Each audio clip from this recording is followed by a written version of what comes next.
What's up, everybody? Welcome to SWAT MMA, where we're smoking weed and we're talking mixed martial arts. This is episode number 121. I'm Jarrod, here with Paul. What up? We're coming to you from the fight capital of the world, Las Vegas, Nevada. Today, we're going to be smoking and talking all about the UFC 270 and its main event between Cryil Gane and Francis Ngannou for the UFC's heavyweight championship. We're also going to be joined later in the episode by UFC flyweight and women's MMA pioneer Roxanne Modafferi. But before we get into all that, you know what time it is. Grab your weed, fire it up, and let's get into the weed of the week. Smoke weed every day.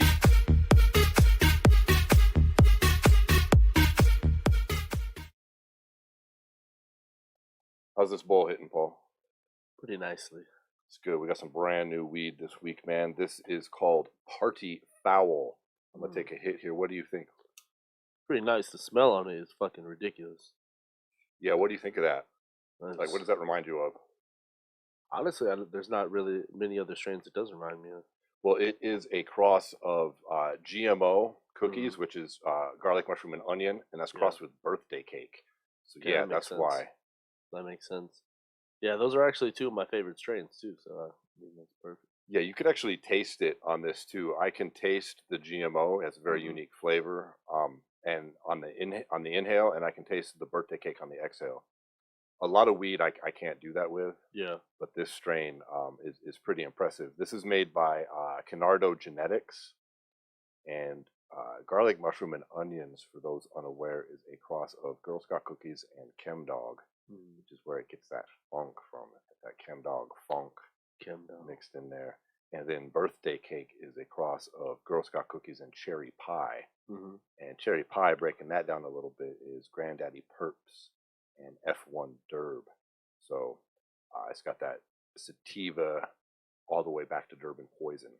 Yeah. This is a 50-50 split indica sativa, but it gets those sativa roots from Durban Poison. Okay.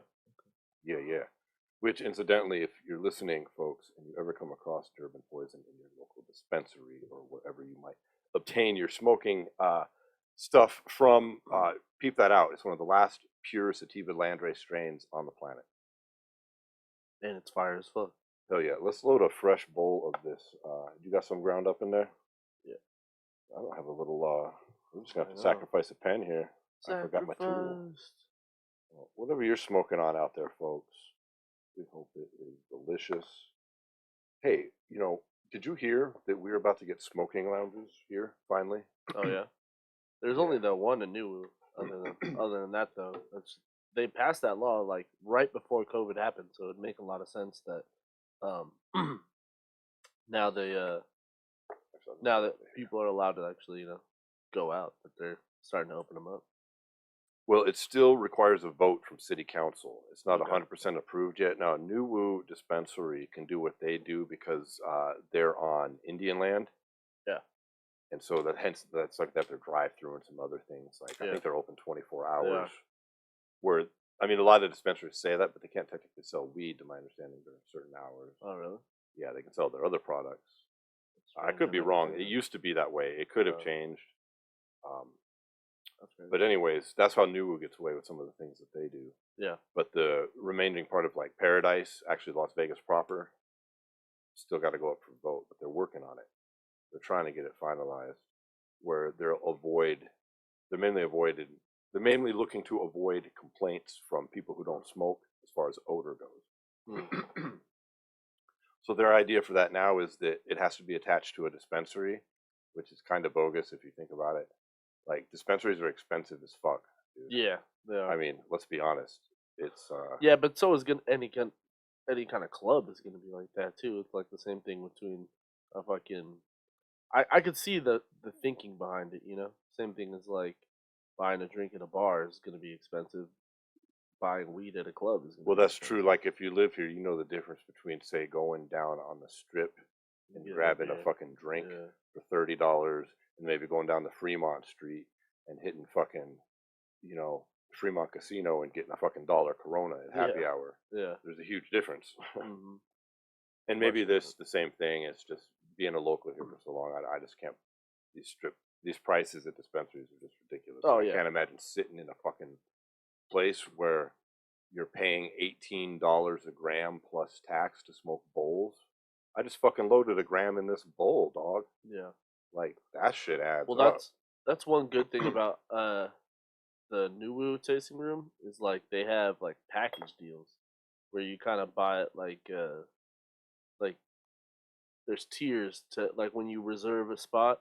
There's like tiers to what you could get, and then there's like separate also where like you can do like from what I saw, they said on there that you could do a dab for $10.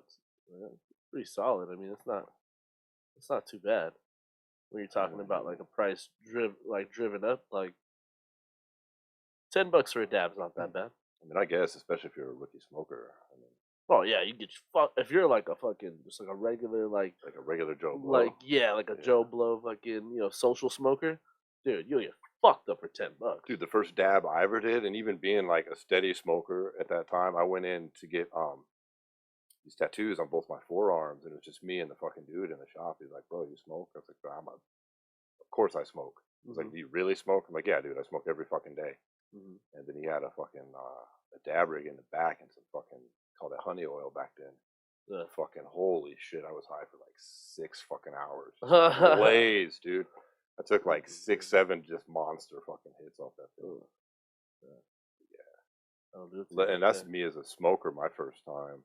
I can't even remember my first dab. Fucking, I can't imagine like if you're just like some dude who's maybe smoked weed once or oh twice. yeah, and then you get introduced to a dab, and they're like, "Oh yeah, $10, so it gets you paid." Yeah, it was a good deal then. You ain't going home. All right.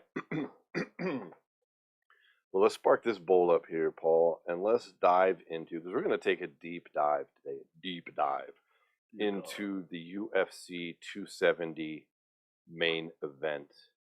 And we're going to start off, actually, as we're smoking and talking here, with laying out a little bit of history, because we've got what the UFC is billing and what is technically true as a UFC unification bout between 2 champions. Cyril Gane, the interim champion, and Francis Ngannou, the regular champion.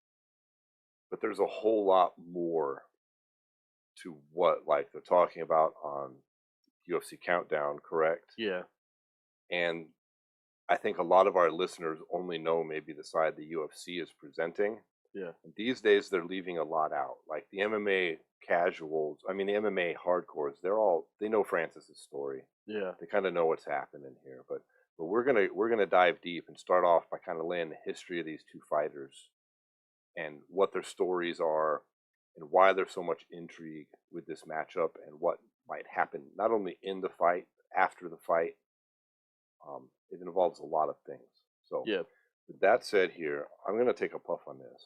Well, and I do think a big part of this story as well is what the UFC has played into it, because just to start this whole thing off, just my kind of theory on this whole thing is, sure, there's some like bad blood, just as there would be with any other guy getting into a cage and fighting each other in their underwear, but like fucking there's like the UFC has created a narrative that I don't necessarily think that Cyril Gane exactly believes. He's just like riding the train because he's the guy who they're telling that they're gonna do all this shit for, and they obviously have as far as his career. But I don't necessarily think he's 100% on the train, so to speak.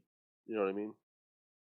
I can see your point with that, and honestly, I hope so, because part of the downside of this whole narrative that's coming out that we're gonna explain here in detail in a minute is that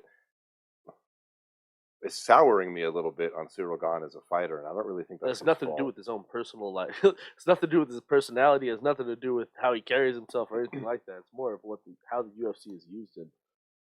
You know what I mean? Yeah, absolutely. So,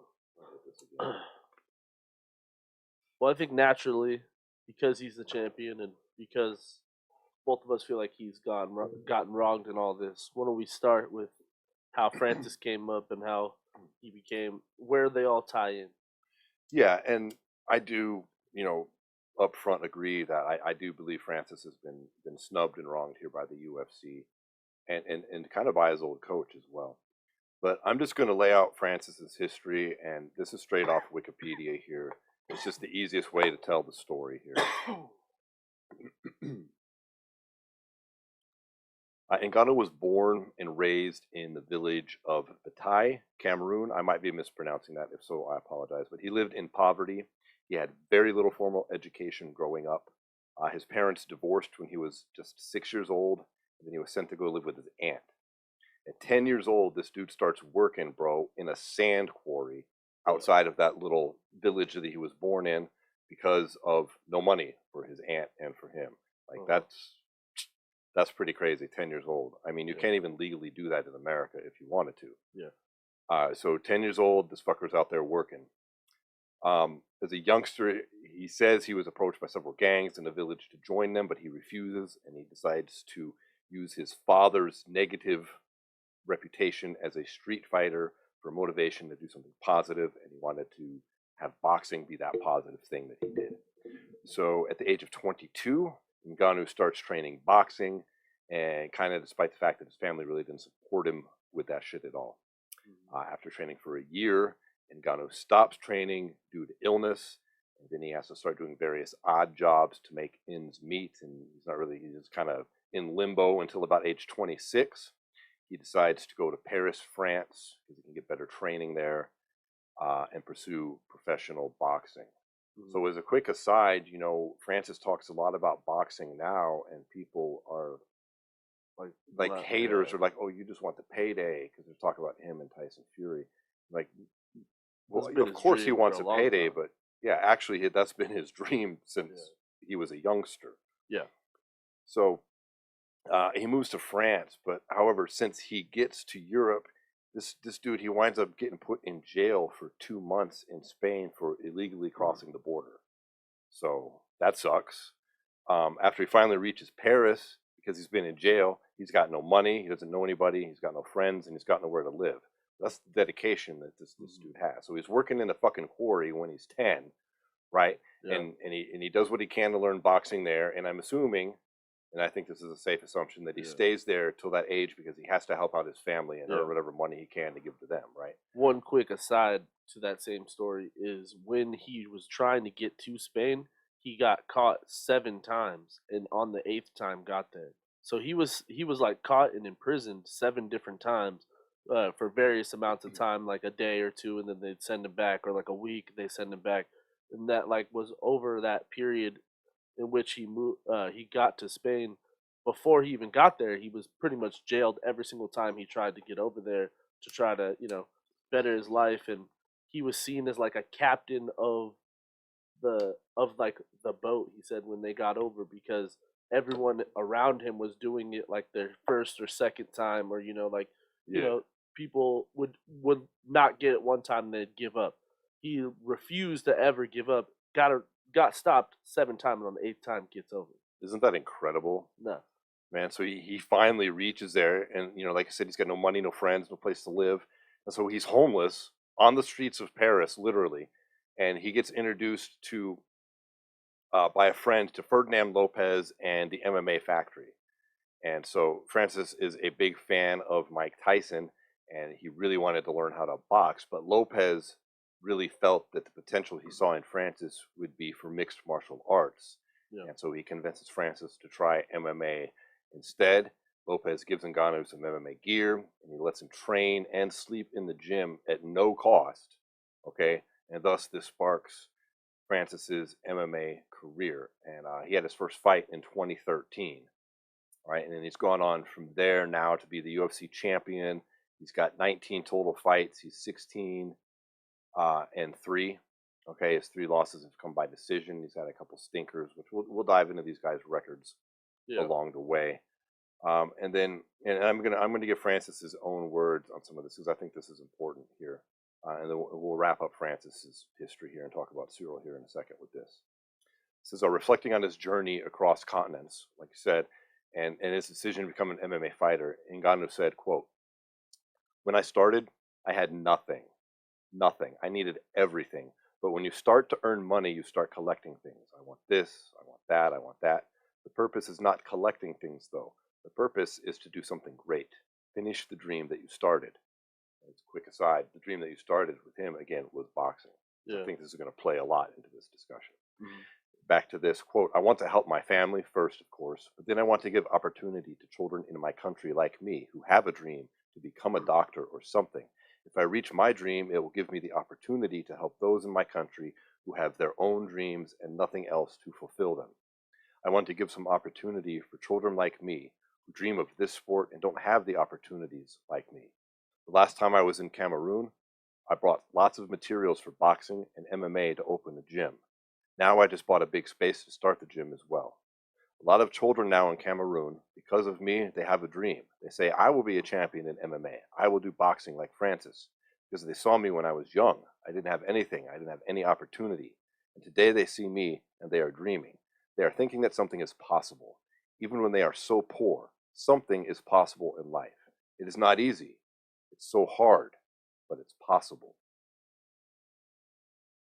And I think that sums up a lot about Francis Ngannou. Yeah.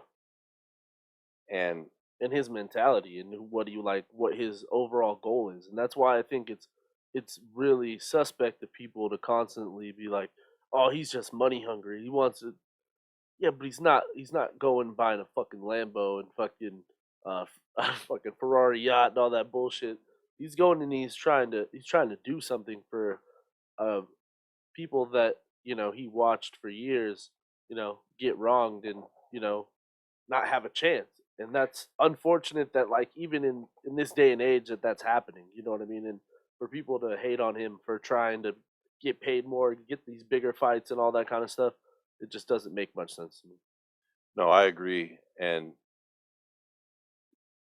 the level of poverty that people are experiencing in a place like Cameroon is something Yeah. like, sitting here, you and I in Las Vegas, Nevada. Couldn't even fathom. I mean, we can't fathom it because even the poverty that we see here, and we Yeah. see stark, but there's stark poverity in the city, and it's Mhm. weird because there's so much money here, Yeah. and there'll be like a homeless person in a tent right across the street from a $2 billion casino. Yeah. It's really wild.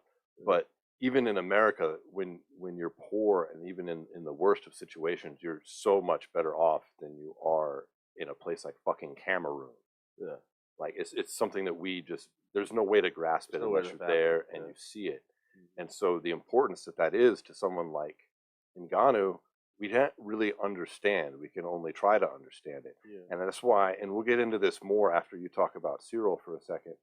I get so upset when I see the UFC, like on that embedded, when they're talking about, well, he just went to Africa on vacation. Like, motherfucker, he's not on vacation. What do you Yeah. think? He's sipping Mai Tais and going surfing? No. Did you hear what he just said? I mean, that Yeah. quote I just read, I don't need to Yeah. repeat it. That's why he's going back there. He's trying to, get something going, Yeah.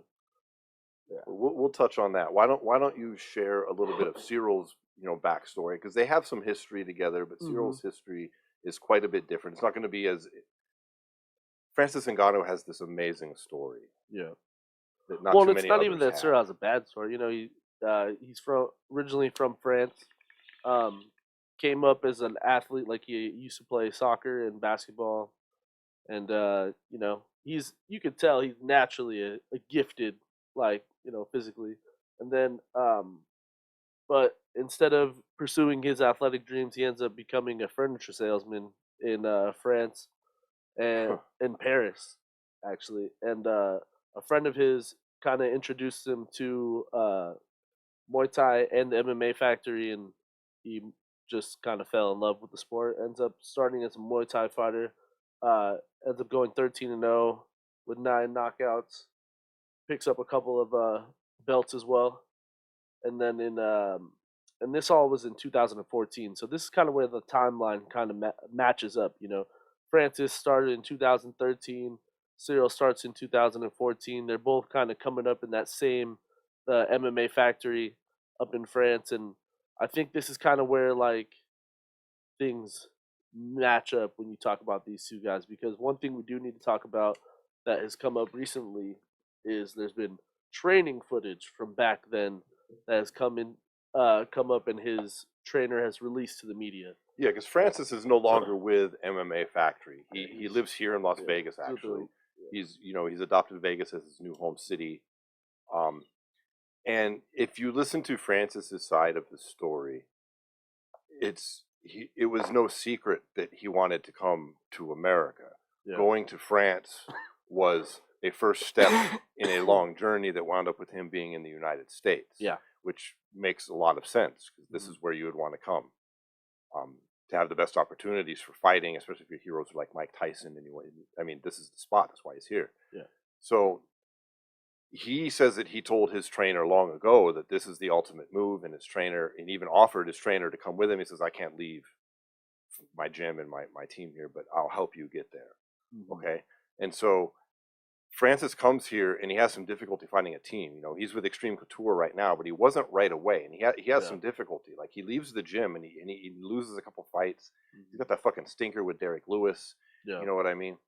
But and we'll talk about that a little bit more. But now in the build up to this, since Cryil has burst onto the scene, we've had this drama that now circles this fight, Paul. Which Yeah, because if you really look at it, I'm just gonna kind of try to play it as close to like the trainer's mentality as I can. yeah, but the trainer's the dude, his old coach, Lopez. Yeah, he's the right? one. Yeah, he's the one who's kind of doctored this rivalry.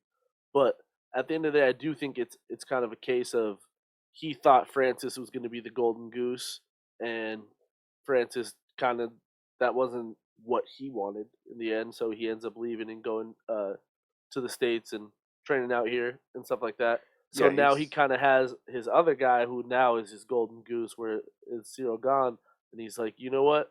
You weren't that special anyways. We're going to show you how special you aren't, because we've got a guy who's about the same size as you, who we feel is more well-rounded and blah, blah, blah, or however they feel about Cyril Gane, and he's going to come in and show you why you should have stayed with us.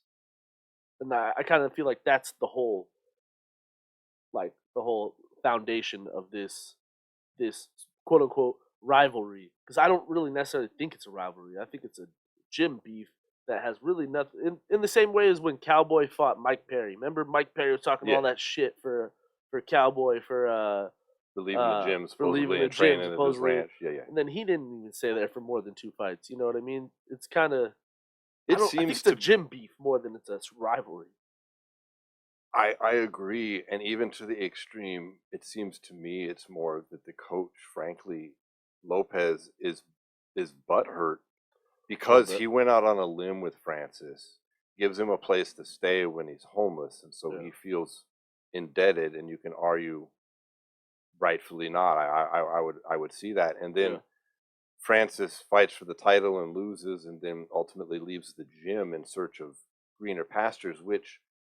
Can't And by fault him greener for it. pastures, I mean, that's what I think a lot of fighters make mistakes. Like, take Conor McGregor, and we won't dive into that, but I think he makes a mistake staying with Kavanaugh only. Yeah. Like, it takes guts to expand out and learn more. I mean, let's be honest here. France is not some powerhouse MMA country, bro. They just got it I fucking would say it legalized. was just legalized, there. I think 4 years ago, 3 years ago. at this Like, point. he can find better trainers, not no disrespect to Lopez, but anywhere else on the planet, I think, than in Mhm. fucking France. Okay, Yeah. and they just don't have any history of this already young sport. Yeah. But he just seems like, because he said it's more than just Francis left. He said personal things like Francis is a shitty person. Francis owes me money. Francis fucking said he'd be here and he didn't, and he just seems like he's very offended that Francis left, and now he wants to talk shit about it. But I don't know if it's just to build the rivalry in hopes to sell the pay-per-view and Gane wins. Yeah, but you got to remember he's getting a slice of that. If that pay per view is huge for Gane, you know what I mean? Because when you hear Francis talk, I've only heard him say that he's disappointed to hear his coach say this, that he didn't think he was that type of person, and he's not as good a person as he seems, kind of like the same thing Francis said about him. But then that he wishes everybody would move on and just the best for everybody out there. Like, what do you want from me? Yeah.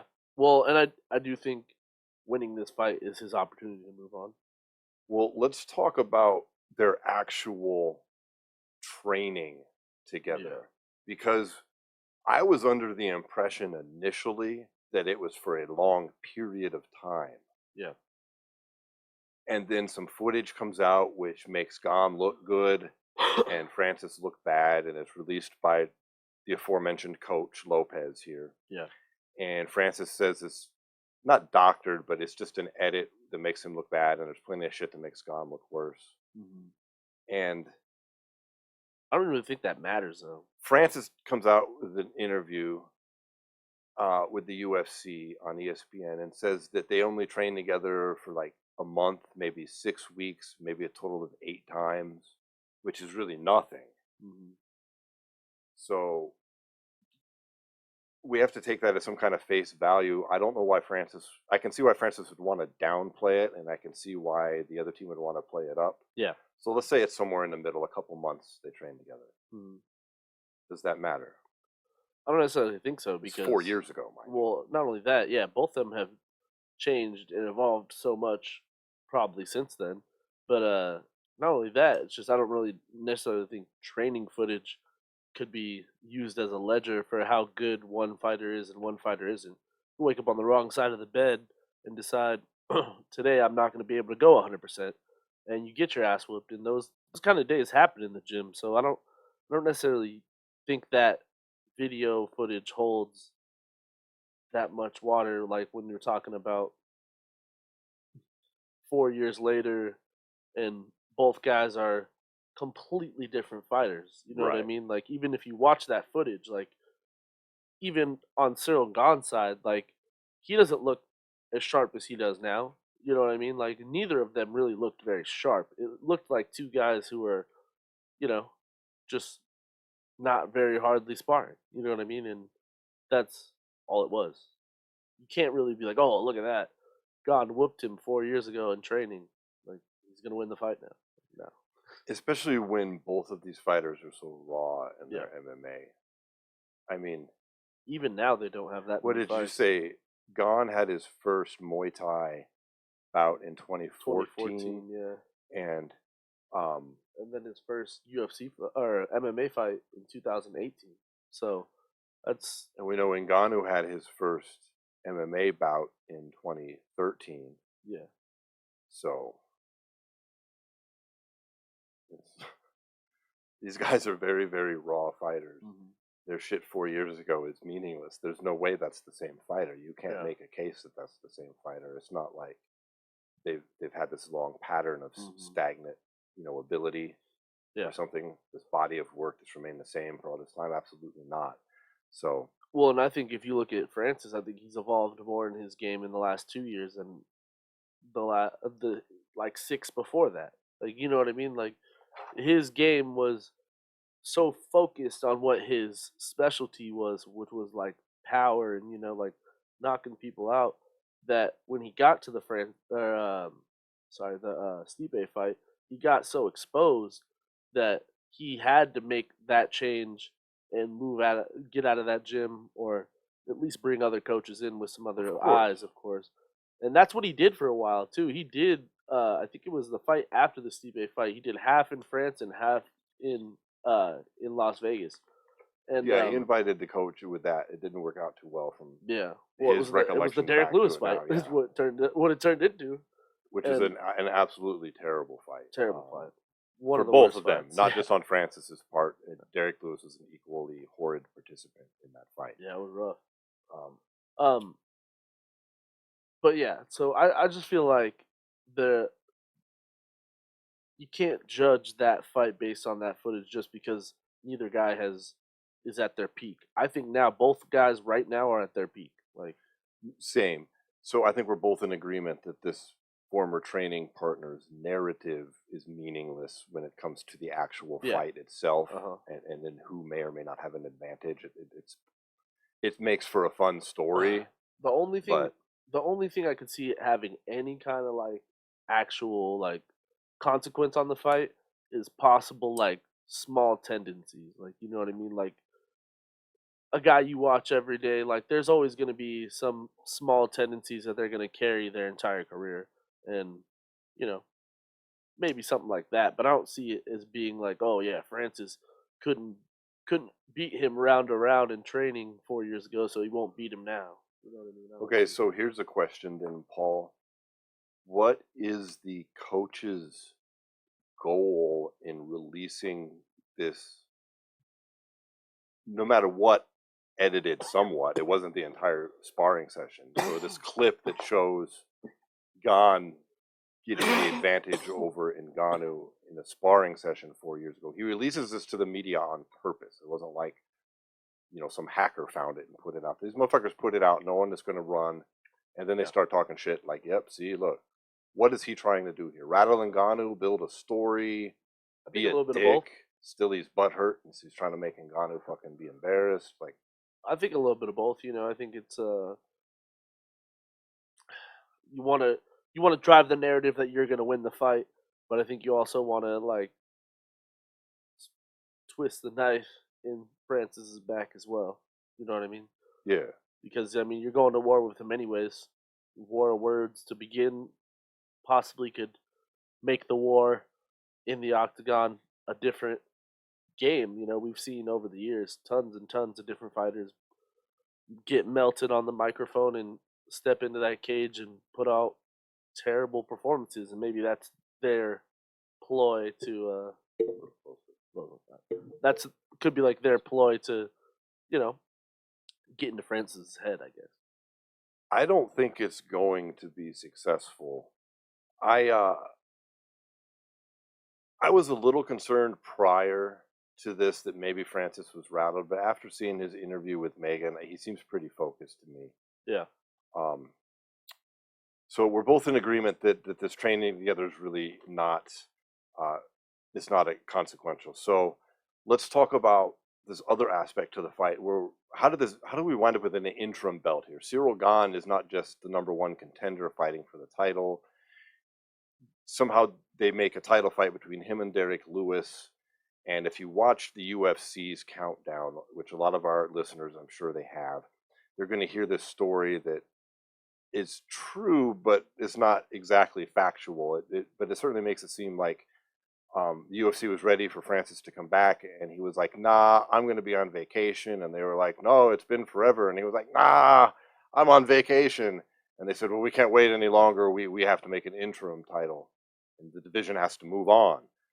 And that's actually not really what happened at all. Was champ for like what was it, like 65 days or something like that, after they had already offered him the belt to be defended. Yeah, I thought it was 90 days, but it was somewhere in the 60 to 90 day, and they started trying to get him to come in for a camp or for a fight date, and he at the time said, "I can't fight." I believe they wanted it to be September. He said, "I can't fight on, let's just pick an arbitrary date. I think it was the 25th, but I can fight 2 weeks later."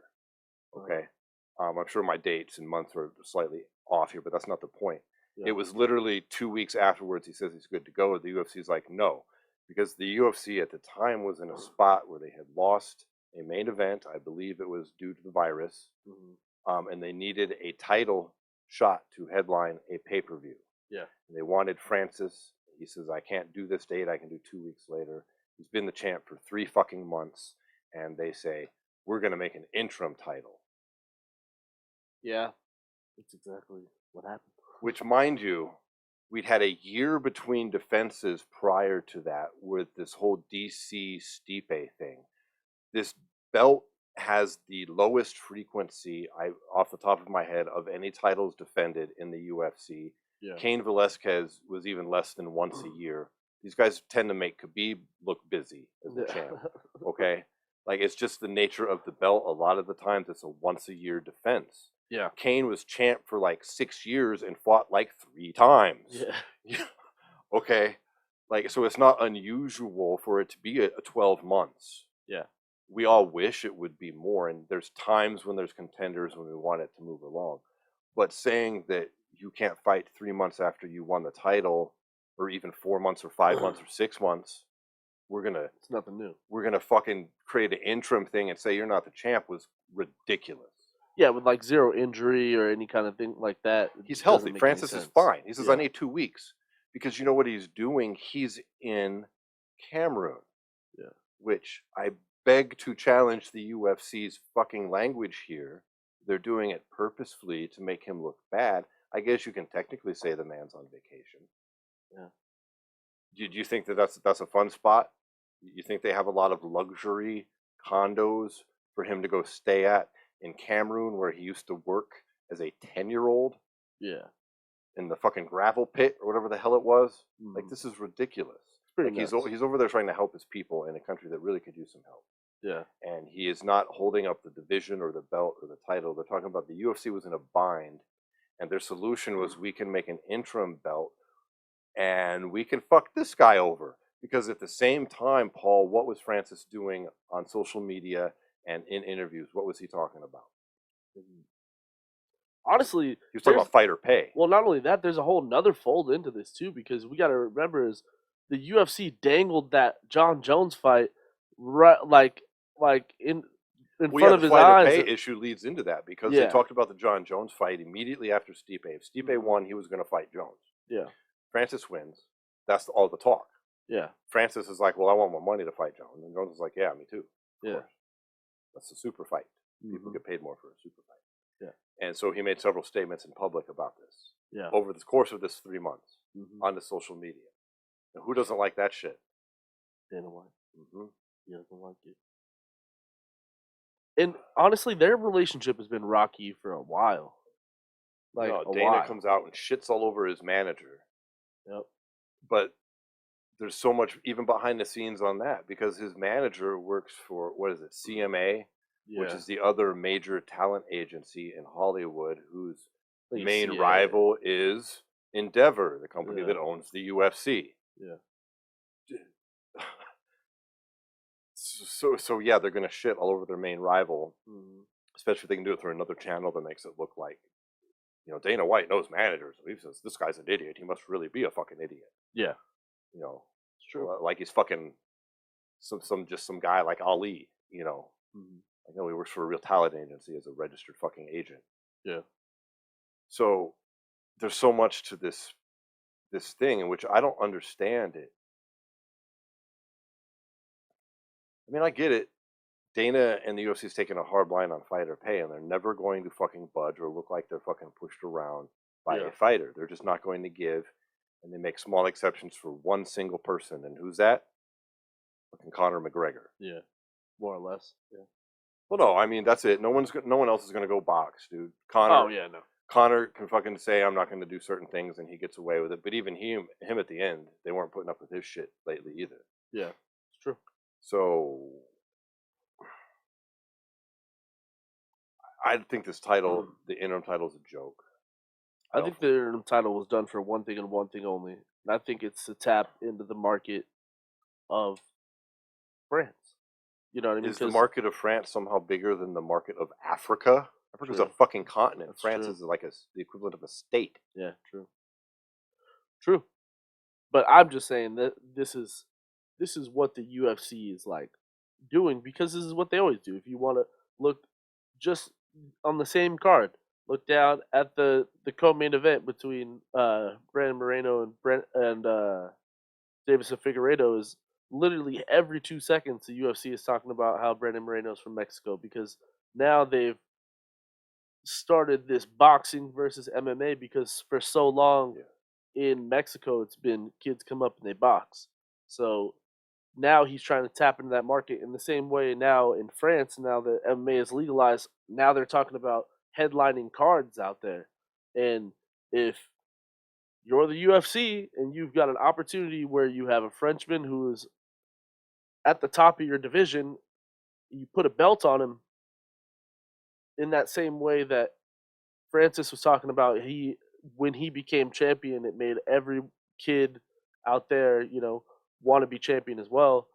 And you know what I'm saying? That's just the only point of view I could see the UFC doing this, the whole interim title. Obviously, and they lost all their main events and shit like that. But I'm just saying, for Cyril Gane himself, like he had like what, he was 4-0 in the UFC, and then they just gave him Junior Dos Santos. Like that's And then they give him that's Derek not Lewis normal. for a title. That's a not fucking normal. title shot. You don't just get JDS and then like in your fourth fight in the UFC. Like I don't care what point of his career he's at.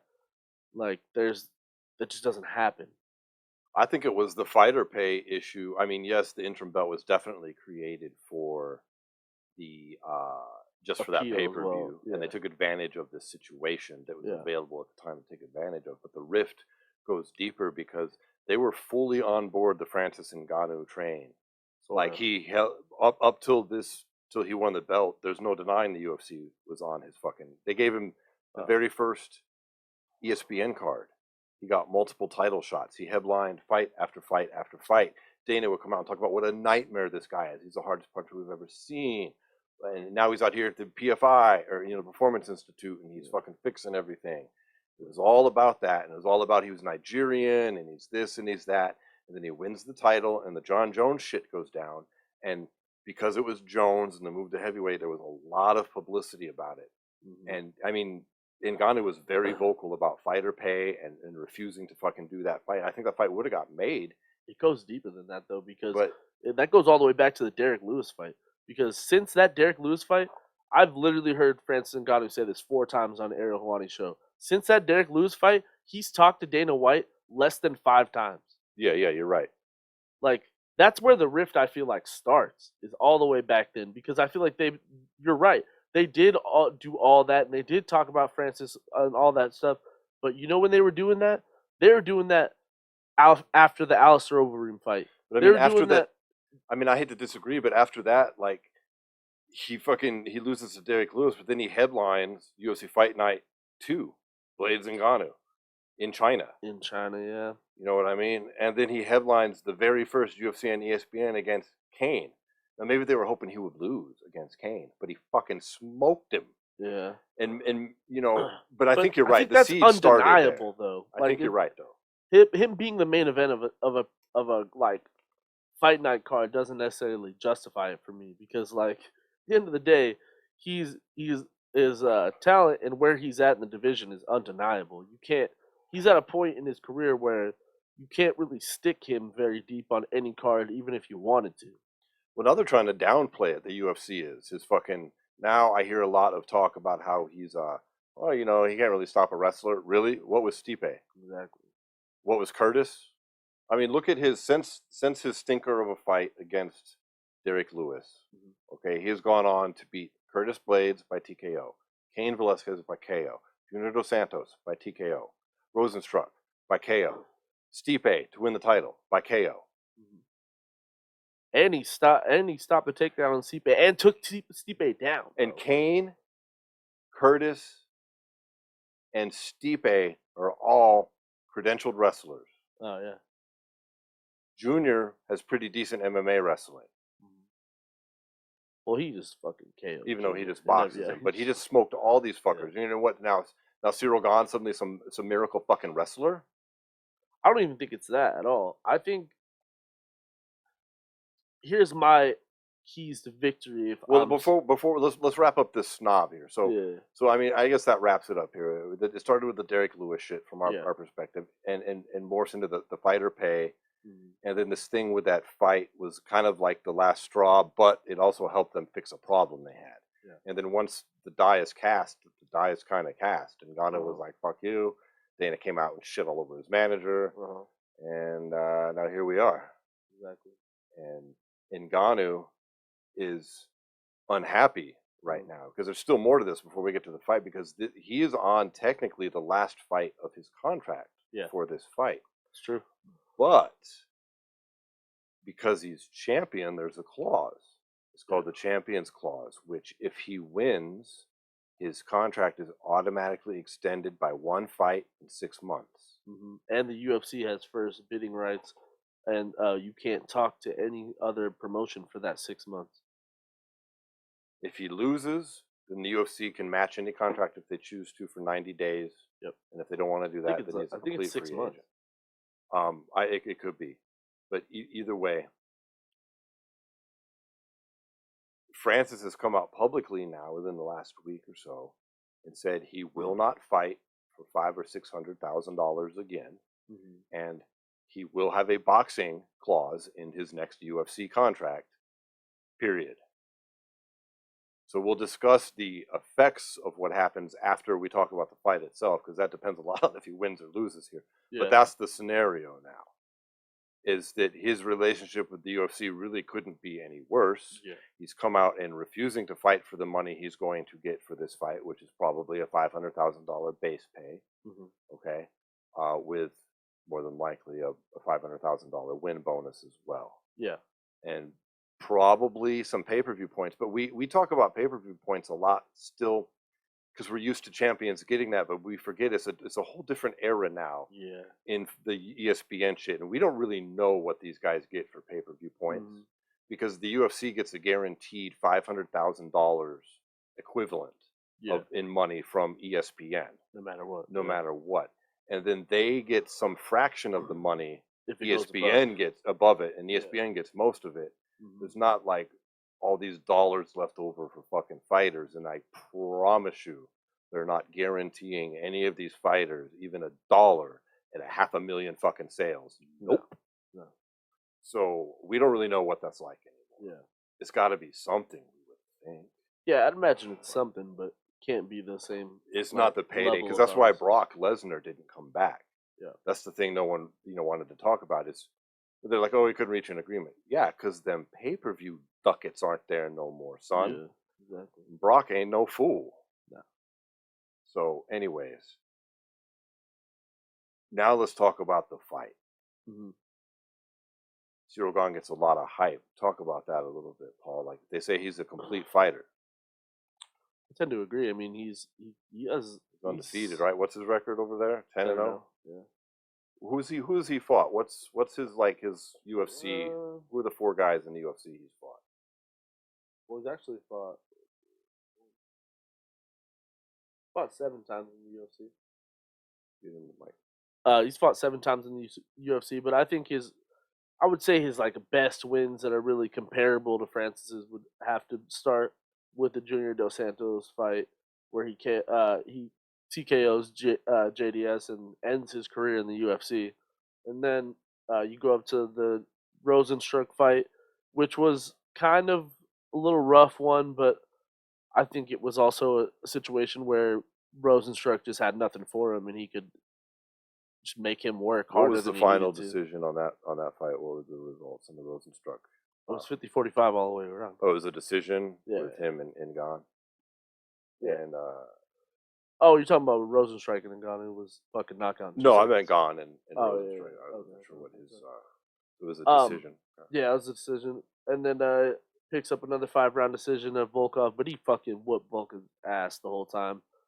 And then TKO's Derek Lewis for the interim title. Yeah. So, I think where that's not a bad. No, I just think the difference between a fighter like Cyril Gane and a fighter like Francis Ngannou is Gane has a lot of weapons that he's not afraid to use, and he uses them the same way I'd say like a middleweight uses their jab. Like, Francis is the kind of fighter where he's gonna put your fucking lights out with every punch, and I think Gane is more the type of guy who's gonna try to break you down over 5 rounds and try to just find the holes. And he's not thrown with 100% power really very often. He's just popping you. He's just kind of he fights weird. Like it's weird. He's like a middleweight trapped in a fucking heavyweight's body. I keep hearing this, and even though they look nothing alike and their fighting styles aren't very similar, and it's hard to remember when he was this, but it kind of reminds me of what they used to say about Travis Brown before he went and got ruined by Edmund Tarverdyan. Yeah, that's what there was a lot of. He's the Dominic Cruz of heavyweight type thing. That's how I feel about Cyril Gane, though. He's very strategic with his striking, but he never really is thrown at 100% power ever. I don't think we've seen him hit somebody as hard as he can yet. Like honestly, it's very strange. He just pops people, gets in the clinch. Uses his dirty boxing. He's pretty good with his leg kicks as well, and I think obviously that probably comes from his Muay Thai background. But I feel like in a situation where he was going to beat Francis, he would have to stay so far on the outside and just try to pick his shots here and there and try to tire Francis out over 5 rounds. It's literally the only. I think those are his keys to victory for sure. Like he has to stay on the outside, pick his shots, stay away from Francis' big shots, and tire him out over 5 rounds and kind of, Do you think he attempts to take Francis down at any point? No, that's just not his game. I agree. This is not his game. If he's gonna beat Francis, it's gonna be on the feet. There's a lot of fans, like the power of Dana White. Dana White is a charismatic individual. I have a love-hate relationship with the guy. But the power of Dana White and the UFC is they control a lot of the narrative, and a lot of the fans kind of go along with it. So when Dana and the UFC sour on a fighter, there's a reverb that the fan base gets. Okay, so when you go and you read a lot of articles and you look in the comments and you go on Twitter and you look at a lot of the sentiment, there's a lot of talk about how Francis suddenly all he is just a wild man puncher. He doesn't really have that much skill. Whereas Gane is super technical, and they make it sound like, Gane is so much superior in technique to the almost barbarian methods of Ngannou that he's going to get smoked. And I think that this is ridiculous. Yes, there are times in Ngannou's fights where he has thrown wild punches, but he has also shown evolution as a fighter. I mean, the problem with his evolution and his increasing skill set is that he's knocking people out so quick we don't get to see a lot. That's true. Okay, look at these last fights. Okay, he KO'd Stipe. That was a long fight for him. Is at 52 seconds of round 2. Yeah. But in the first round, what did he do? He did stop some takedowns. And he took Stipe down. Stipe down. Stipe is an underrated wrestler and athlete. Okay, he was a former baseball player. The dude's really good. He's really strong. He's a firefighter, as you know. The dude's strong. He got taken down. That's improvement as hell right there. But then the problem before that, not problem, but he fights Rosenstruck, right? It's a 20-second fight. He fights Junior Dos Santos. It's a 1-minute fight.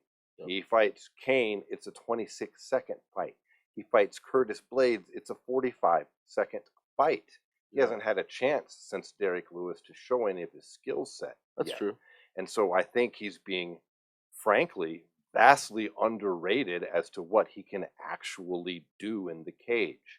And if the fight goes long, you said that Cyril's best chance to win is kind of to stretch it out and tire him, and I agree.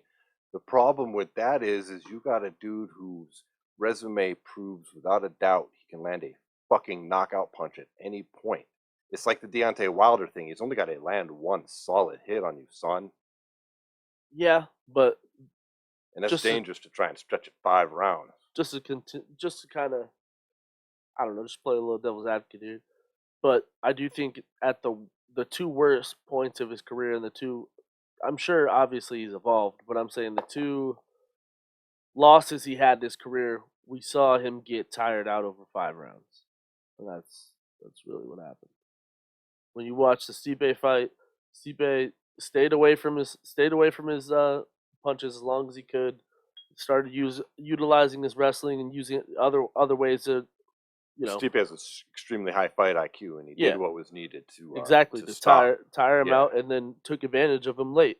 And I think even in the Derek Lewis fight, I mean, Derek Lewis didn't do much, but I think the anxiety of it and both them, like he looked tired after the second round. I don't know if that was the adrenaline dump and all that obviously plays into that fight more than the Stipe fight, but he was even tired at the end of that fight. Yeah, so for those of you listening that might be wondering about this atrocious fight we keep referring to sum it up real quickly, they both stood and stared at each other for 5 rounds and maybe threw a punch or 2 and didn't engage. It was awful. A lot of feints. And you say, well, why would that upset Dana so much? It was a main event. It was a main event. It was supposed to be a really big deal, and Dana hates that shit. Everybody was talking about it. It was like, oh, this fight. Yeah, it was an embarrassment for the company. Like, the fight was so bad, it was embarrassing. It wasn't bad because their skill levels weren't there. It was bad due to a complete lack of effort from both fighters, frankly. So moving on from that, though, let's talk, before we talk about the after effects of each guy if they win, why don't you say who you think is going to win and how? I think Francis is going to knock him out in the second round. Okay. I agree. I think this is going to be a knockout for Francis. But I could see a world where Cyril wins this fight as well, though. I think it's going to be a little later, though. I think it's going to be a third round. And I think it's going to be a clean sleeping him. Not a TKO, but he's put asleep. Yeah. Because I think that Cyril's going to be able to escape and move for the he's first talented. couple rounds. That's why I hate this whole narrative that the UFC's created. He's a talented fighter. Yeah. And I feel like I don't know. I feel like they've created this narrative that either people love, he's polarizing at this point. Like, people love him or hate him, when I think they don't necessarily, there's any reason to hate him. You know? This is coach. Like, I don't Yeah. like the look his coach is doing. It Yeah. annoys the shit out of me. Mhm. Like, I don't think there's any reason to release training footage, man. Yeah, I don't care who it is. It's fucking training footage. I didn't like it when Connor did the Paulie Malignaggi training footage. I mean, I get it because it helped sell this narrative. But dude, it's the gym. I've been there. You've trained in wrestling. I've trained in boxing, dude. Shit that's in the gym is in the gym, dude. Yeah, should happen. It's not the fucking. You can't judge somebody's skill level on that whatsoever. Mm-hmm. It is not a fucking fight. Well, what do you think happens in the case that Cyril Gane were to pull this off? Well, I think the UFC is ecstatic. Mm-hmm. Okay, I think that's their dream come true, and I Think they run it back? look. The UFC tries hard not to take too much interest in politics as a whole, despite Dana's personal leanings and support towards whatever. Yeah. But they don't like bring it into the cage very often. But they put a lot of emphasis behind having certain nationalities and skin colors of champions, and they try to play it off kind of like they're on the whole, I don't want to say equality, but like breaking boundaries tip. But the truth of the matter is they're on the whole, how big is this fan base that we can sell to thing. That's exactly it. Okay. That's exactly true. So they're doing that with Brandon Moreno. They do it with a lot of people. yeah, so I mean, there's people that might hear that and think that sounds like really, like maybe I'm exaggerating or being an asshole, and I don't mean it to sound negative. It's just the fucking truth. Okay, they play up on this shit in order to sell fucking fights. Oh yeah, they take advantage of people constantly. Yeah. And go count how many times they tell you that Brandon Moreno is the first Mexican champion in that fucking countdown. Like, it was ridiculous. It's dude. Cool. It's great. It's I'm awesome. proud of him. For him though, the way that they're using it to like monetize his fame is where they did it to Kane, who was born in California. They wouldn't shut up about how Kane was the first Mexican champion, even though he was never was. Actually, he's from Cali, bro. Yeah. He went to fucking He went to college in Arizona, for fuck's sake. Yeah. Like, he tried out for the Olympics on the U.S. team. Yeah. But that's just how hungry they are to sell fucking this shit. And I think with Cyril, they see a guy who's the same skin color, who has that going for them, as Ngannou, who then may not offer the whole continent of Africa, but they've got Usman has got that kind of covered for him. And Izzy, okay, even though Izzy's, they've both left, but they still got those roots. Yeah. And now they can open up Europe more with this dude and the black market. Okay, that's what I think is their eyes. So they're hoping Ngannou loses because they lose this headache, this money, this problem child. Which he's not. Which he's none of those fucking things. Okay. But in Dana's and the company's eyes, which is profits first, UFC brand over fighter always. Yeah. And fighter dissent is squished publicly as quick as possible. And think what Dana can say behind the scenes. Yeah. You think you can dictate your pay? The heavyweight champion of the world got bumped out of here. I made a new belt. We got a new guy, and that fucker's gone. You're going to toe the line too, because that's what will have happened.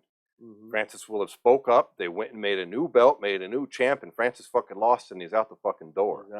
So y'all shut the fuck up and do what we say, and take the fights we say when you're going to take them, because even a belt won't save you. That's my guess as the behind the lines talk. Okay? I see that. I can see that. Personally, I think that sucks. Sucks, but that's kind of where they're at with it. So I think they really want him to win. I don't think he's made any noise about fighter pay. I'm assuming he's happy that this has happened to him in 4 fucking UFC fights. And that's not his fault whatsoever. None of this is shade on Cyril Gane.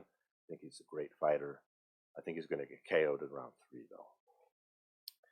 Which opens up, now what?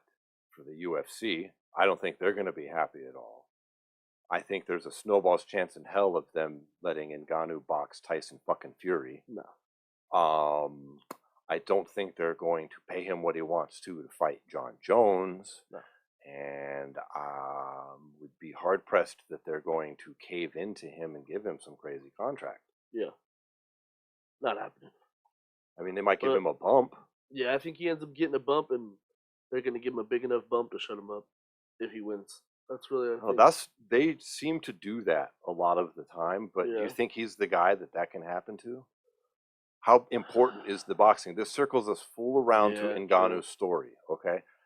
He has publicly said within the last of this recording 3 days he will not fight for 500,000 or 600,000, and he will box. And this is not Conor going, I want to box Floyd because I see dollar signs in this opportunity. This is a man who, since he was a child, has said, this is what I'm going to do. Yeah. So I don't know. It's going to be tough. Yeah.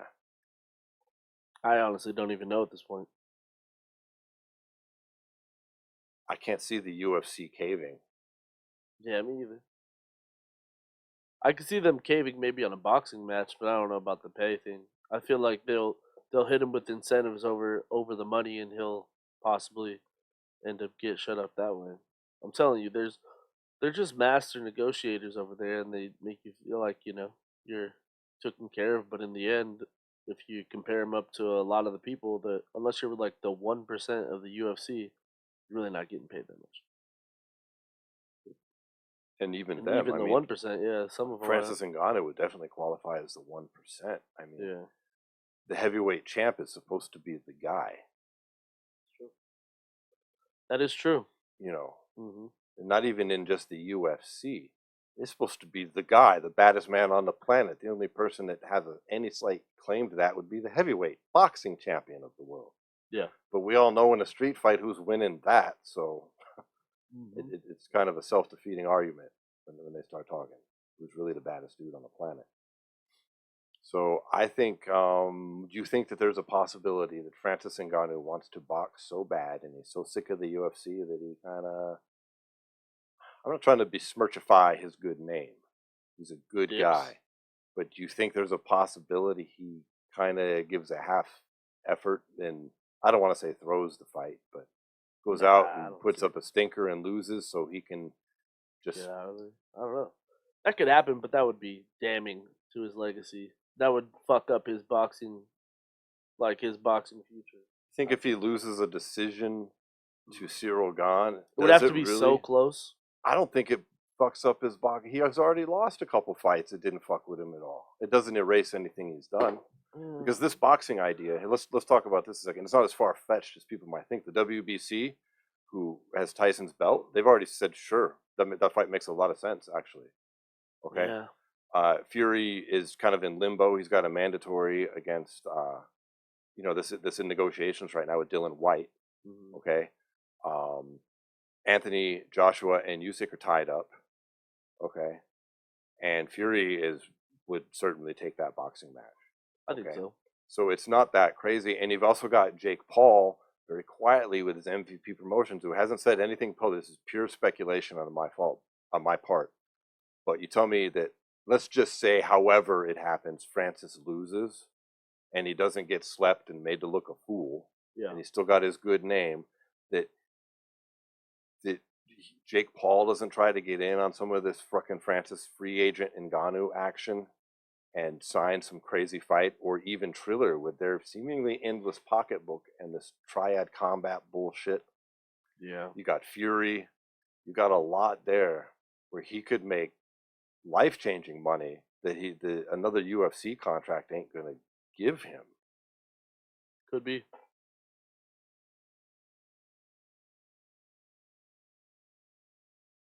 That would just suck. I want Francis to win, but also, dude, I want him to kind of want life. Francis to lose. I want Francis to win in life. Yeah, I want him to be free of this UFC contract and pursue other opportunities because I think you have this crazy story that the UFC is just not on board with anymore. And we have this weird thing happening where Jake Paul's making $40 million fighting fucking guys who ain't even in his fucking sport. Yeah. You can't do that, but you can do a couple of these fights and maybe he can help you, as much as I hate to say it. Or maybe the heavyweight champ and the WBC is willing to accommodate you. Maybe Bellator is willing to do some shit where you actually get sponsors. Yeah, that's true. Because Francis is a guy who's going to get would more. Dominate Bellator. Dude, and he's a guy whose sponsorship money is going to be more than your average fucking fighter that goes to Bellator from the UFC, bro. Yeah, true. He can get life-changing sponsorship money, in my opinion. Mm-hmm. I mean, listen to the guy. If folks listening, go listen to his interview before this with Megan. His story is amazing. You heard me tell parts of it. Yeah. He's super nice. Like, he's like a really soft-spoken individual. He's got a great big kind heart. And his shit could be a movie. He was working at 10. Yeah, it's great. He goes to France and is homeless. Mm-hmm. Now he's at the PI. He's sleeping everybody. He's fought all these former champions, from Arlovsky to Overeem to Miocic to fucking Kane and Dos Santos. Yeah. Laid waste to them all eventually. Mm-hmm. It's an amazing story. So I am, just to wrap it up, convinced that the UFC is praying for Cyril Gane to win this fight. And I don't think you will. Well, let's get to our interview with Roxanne Modafferi. Let's do it. All right, joining us today is a true pioneer in women's mixed martial arts, who is currently the 12th ranked flyweight in the UFC, Roxanne Modafferi. Thank you so much for coming on the show today. Thank you for having me. It's absolutely our pleasure. Hope your holiday season was good. I read on your blog you got a little bit sick. Are you feeling back to good these days, it seems? Yep, back to normal. Okay, good. That's really good to hear.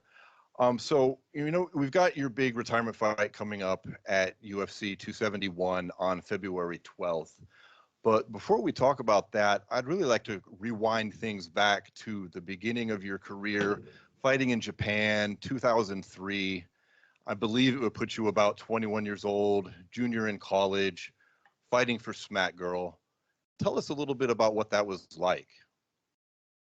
It was really exciting. I had no idea what it meant to be a pro fighter. Like, I love jiu-jitsu. I did some, kickboxing and karate, and I was like really into anime. I still am into anime, but I was like, oh man, is this going to change me into some kind of beast? Like, what's going to happen to me? Like, I didn't know, right? And it was really cool. Actually, I feel like fighting is kind of like entering a different dimension. Like, my brain like works differently in the cage than it does outside, which is kind of cool. I guess that's the zone. But yeah, so I went to Japan, and I joined a gym there, and the jiu-jitsu sensei was like, oh yeah, sure, we can get you a fight. I was like, oh really? Now? Like, I don't need more? And he's like, no, go ahead. So they got me a fight with Smack Girl, and I don't know, like, I trained the kickboxing, I trained the jiu-jitsu, and then I fought. Like, back then there weren't really MMA classes, which is totally different than now. Like, man, I've seen such an evolution of the sport. Like, before I just, did my jiu-jitsu class and kickboxing and then fought, but it was cool. What's the culture like there as far as women fighters? Because, here, especially then, it was virtually unheard of. Even now, still some people seem to not be accepting it for whatever reasons. What was Japan like at that time? Back in the day, female fighters were a different category, like they referred to our clothes as costumes rather than fight clothes. Which confused me because they're speaking Japanese. They're like, "Koshtumu wa doko desu ka?" What is koshtumu? Like, I don't understand. And it was. I do believe that female fighters were lower level than men at the time. But it was like even more so, and there were like specific fans kind of just for them. It was more like entertainment than sports. So I went through that, and I was more into the sports than the entertainment aspect of it. But after like a decade, fighters like Megumi Fuji started getting fights in Shuto and more like high level male organizations, and then it started like females started being accepted as actual athletes, you know. So that's where we are now. I believe there's still like amateurs are still kind of like there's more the entertainment aspect of it, but now like females are recognized as athletes, I think. As for sure, which is, it's so great to see this evolution of the sport. You know, I've got a young daughter, and I've always pointed out fighters to her ever since she was little, not because I wanted her to be a fighter, but just because I wanted her to see that women can do anything, even get in a cage and fight people.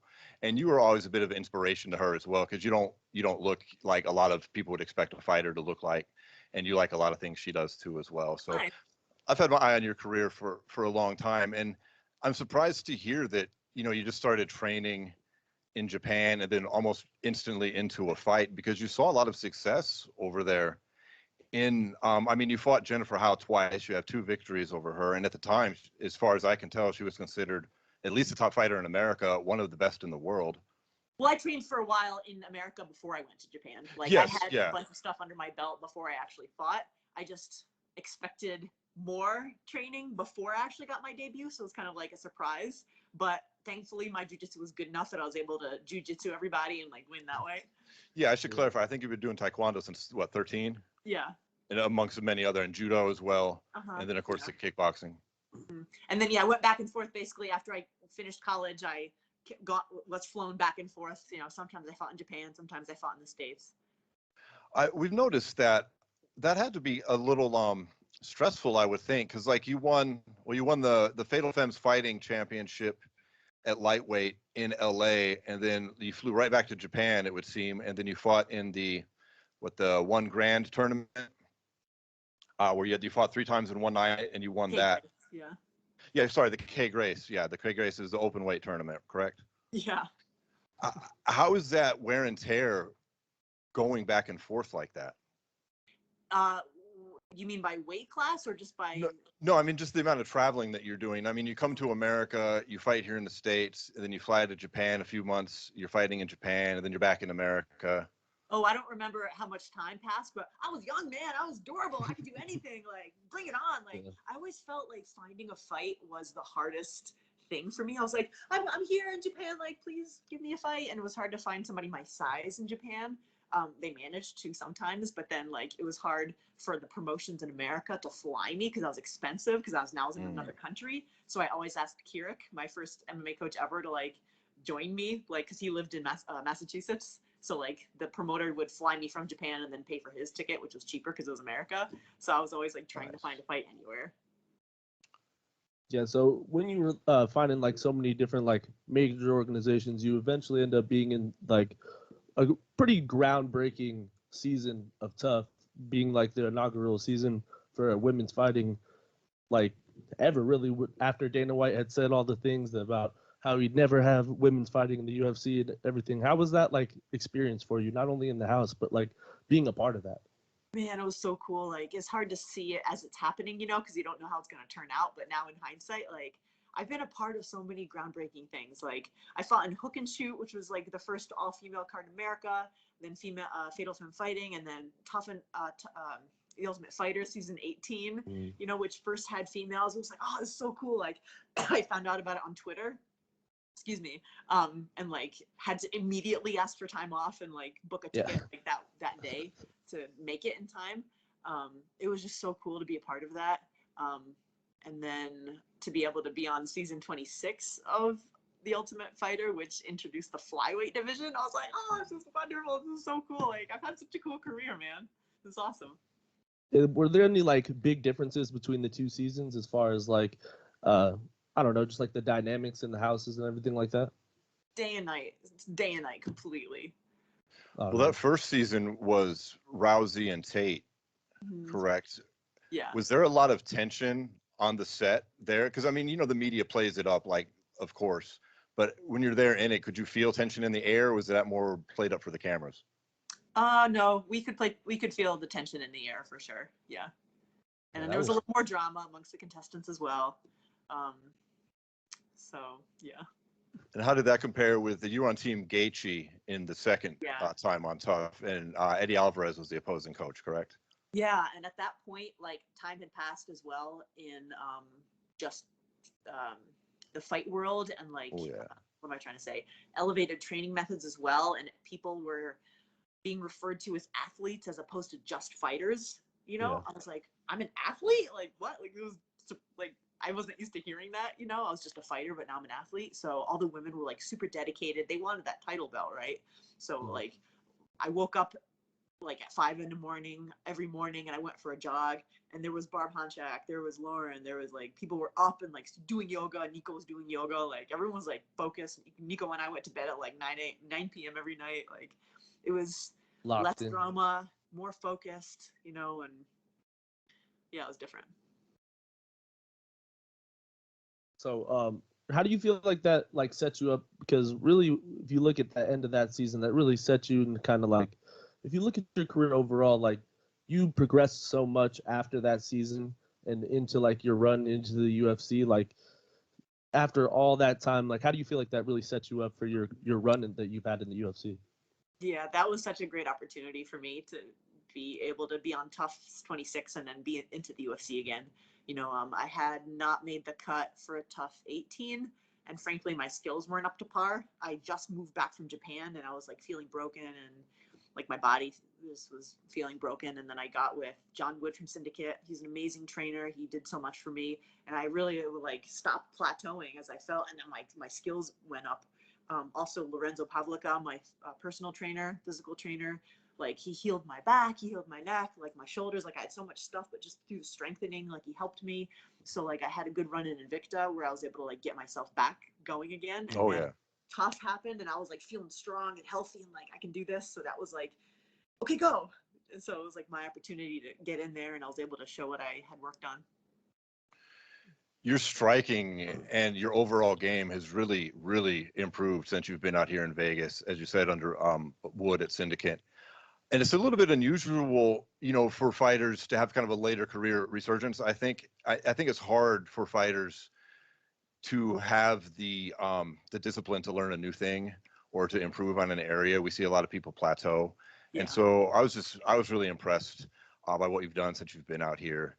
And, you know, now we're coming around. It's, you know, 2021 ends. We're at 2022, and you've announced that your upcoming fight at UFC 271 against Casey O'Neill is going to be your retirement fight. What was some of the thinking that led you to that? I never really wanted to think about a fight being my last fight, to be honest with you. It was about a year ago, maybe a year and a half ago, where I started noticing that, like, in practice, getting hit in the head would hurt more than it used to. Like, I used to be able to just eat everything and just train hard, but now I'm like, oh, can you go lighter? Like, oh, can you go lighter? Like, crap, like, that shot rocked me. Like, it used to not do that. So I was like, man, like I should probably start thinking about my brain health and like figuring out when I need to safely stop. Cause I promised myself that. Like my dad always like sends me articles like, look at this boxer, he has whatever CTE, like, you know, he can't talk straight now. Like, all right, I'm like, okay, dad, like I promise, like once I start, you know, before I start having brain problems, I'll quit. Like I promise. So I promised both myself and him that. You know, I'm still good now. Like I've started wearing headgear, and that's great. Like I feel good. It's hard to grapple with headgear on. But I was like, all right, let's make it 50 fights. You know, that's a great number. I'm breaking a world record, I think, because a lot of places don't count my Ultimate Fighter fights as fights because they're like exhibition or whatever. So that's 47 or something fights. I lost track, but that's like a world record, you know, I'll be breaking. So we all know it's 50. That's just nonsense. 50. So Dana can have it on TV. I do believe that, you know, they can't have the results leaking or whatever, but those fights should count. It's 50. Thank you. So I'm like, all right, I'll make this my last fight. And that was my thought process. Like doing wrestling class, I was like, dude, that's for young people. Like wrestling's hard. It hurts my back. So I'm like, all right, I just want to do jujitsu. Like I don't even want to punch anybody anymore. Like I've reached that point where like, I don't want to punch anyone. I just want to twist your arm and make you tap. So I'm going to hopefully get a great day job, have some ideas, do jujitsu, get married to my fiance. Look at so pretty. Nice. Congratulations on that. That's amazing. Yeah. Thank you. So is this you're saying this is it? You know, a lot of fighters retire and then maybe they come back or they get that itch, but you think this is it as far as punching people? Yeah, like I still want to compete jiu-jitsu. You know, there seems to be a lot more opportunities now than there used to be. I'm excited for that. But yeah, no more punching people. I'm done. So no BKFC for Roxanne Modafferi. Oh no. Well, we would love to see you in some jiu-jitsu tournaments. Absolutely. Is this the final fight on your UFC contract, or do you have any more after that? It is. Well, the timing worked out well for that. You know, what do you think of fighting someone like Casey O'Neill? She's 8-0. She's young. She's upcoming. What are your thoughts on her? I feel like she almost has a similar style to me, where like we march forward and just try to slug them and then take them down. Like, I feel like I've seen that from her, so that's cool. Like, you know, I saw tape on her, and I think that I can beat her. You know, she absolutely could possibly beat me, so it's going to be a great fight. I hope to have a nice little brawl with her and have some beautiful violence. I just want a glorious battle. Any plans on what you're going to wear at the weigh-in? Yes, I figured it out. Did you? Excellent. It's Well, going we're to be looking epic. forward. I can't tell you, but Yeah, of Marvelous. course We'll not. be tuning in to see that as well. Finally, you know, where can our listeners find you on social media if they're not following you already? on Instagram, I'm Roxy Fighter. And then also Twitter is Roxy Fighter. And then on Facebook is Facebook my name. All right. And we'll make sure everybody tunes in. UFC 271, February 12th, ESPN preliminaries. Thank you so much for being here, Roxanne. We really appreciate it. And good luck to you in February 12th. Thank you. Absolutely. Thank you for following my career. Absolutely. It's been a pleasure. It's always cool hearing what Roxanne has to say. She's an amazing person. I'm really glad she could join us today. Yeah, I really appreciate her time and great story. Yeah, you know, it's hard to believe that she's been in the fight game so long. I mean, 19 years fighting in all those promotions, all these historic moments, from both of the tough seasons to being in the UFC when Dana said it would never happen. Yeah, You know, going through that shit in Japan where they're two different Ultimate Fighters. It's pretty yeah, dope. and think about grinding it out in Japan. I mean, just that little bit where she talked about, you know, like they call it a costume. It's not really fighting. Imagine she's not even Japanese. I mean, luckily for her, she spoke the language. Mhm. But it's just a wild story to go through all that. You know, to win belts in those organizations, to beat Jennifer Howe twice, and then to tough to this to now Invicta, all Invicta, all the success in the UFC, the Macy Barber fight, fighting for the title, you know, all of these things that she's done. And now 271, you're going to be her retirement fight. Just what a story. Yeah, and we wish her the best of luck, obviously. Absolutely. So that's the show for today, everybody. Yep, that wraps it up. Yeah, thanks for tuning in. If you're brand new, thank you so much for joining us for the first time. You can get information about our podcast in one spot. We're in every major podcast distribution channel there is, plus a couple of radio stations and more. Everything is where? SWATMA.com, where you can head over there, click the gear button, and support the podcast. Thanks, everybody. Peace. Later.